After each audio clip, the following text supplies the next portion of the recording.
We're going on a dangerous hunt in the wild for the rare creature known as the Motherboard. Look! Looks like they found it. It appears as though the creature has been caught.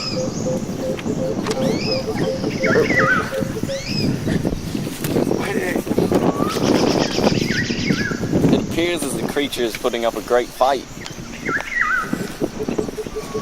Oh, we have successfully used the static discharge mat to capture the mighty Motherboard. Got it. With this static mat, we had disabled the electrocuting powers of the Motherboard. It had allowed us to capture it right there. Okay, do you know what this is? That green lasagna? No, it's a piece of oh, that's not lettuce. That can't be lettuce. No, lettuce doesn't have the meat thing. No, but neither does lasagna. It's a mouse trap. It's a mouse trap. Hey, it's a mouse trap. We figured it out. We got it. Yeah. Yeah. Okay, hello, do you know what this is? That looks like a motherboard. And do you know what it does? It controls the functions of a computer. Okay, thank you. You are so welcome. Do you know what this is? Is it a car engine? No, Oh, what is it? you have to guess. I don't know. I'm so lost now. Is it a hard drive? Pretty close. So what is it? It's a motherboard. Oh, that's cool. Yeah. Can I have it? Sure. Awesome.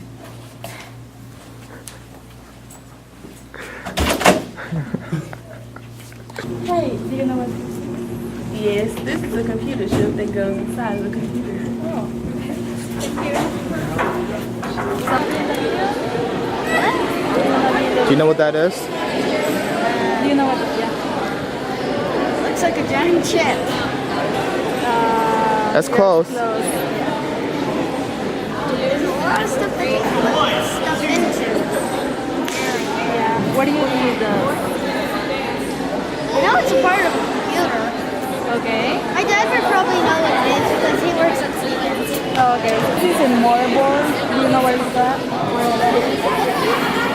The motherboard. It's probably like in the middle of the computer. Okay. Hey, do you know what this is? Is that a motherboard or something? What about it?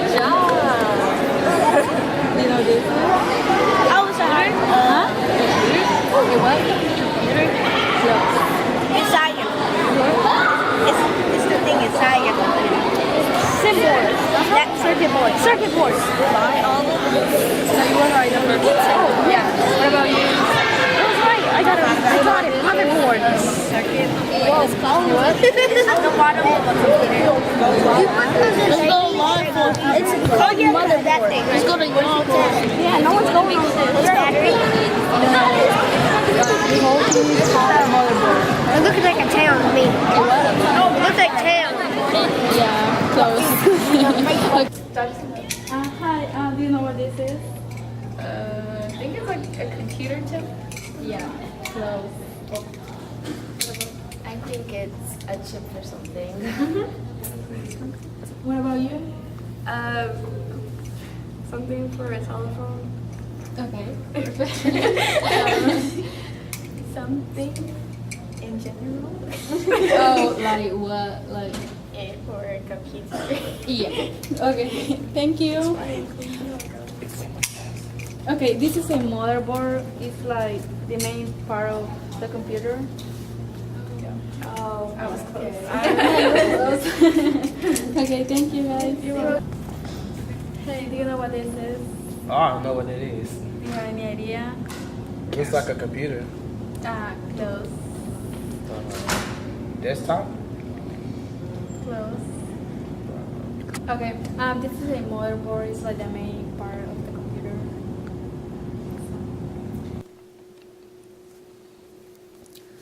This is the RAM slot. RAM stands for Random Access Memory. This is where you insert the RAM cards.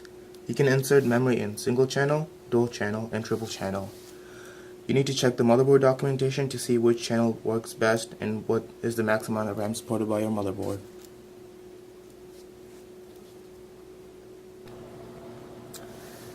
This is where the CPU goes. The CPU stands for Central Processing Unit. The CPU is the brain of the computer. The pins in the CPU drop into the motherboard socket. This is known as the zero insertion force, or the ZIF socket. The sockets must match the socket type and design used by a processor.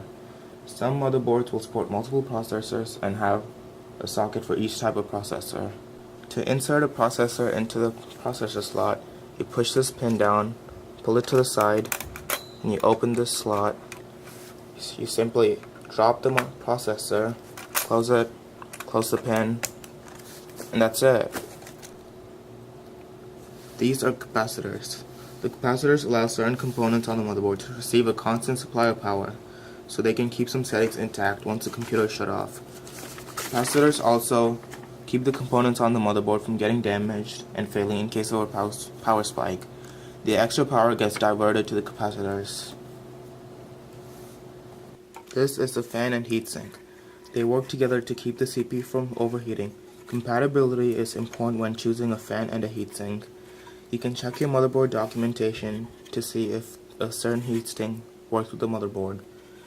These active fan and heatsinks allow for greater performance. You can also add extra fans to keep the system case cooler. Fan and heatsinks can be designed to meet specific application requirements.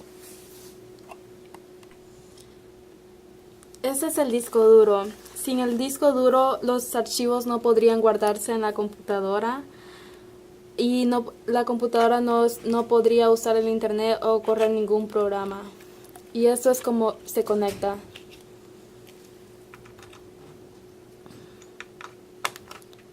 Y aquí está.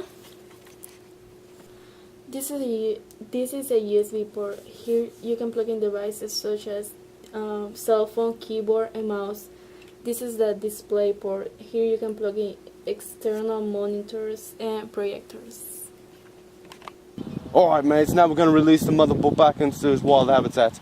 Go ahead mate. Oh, look at that go. Look at that going away out there.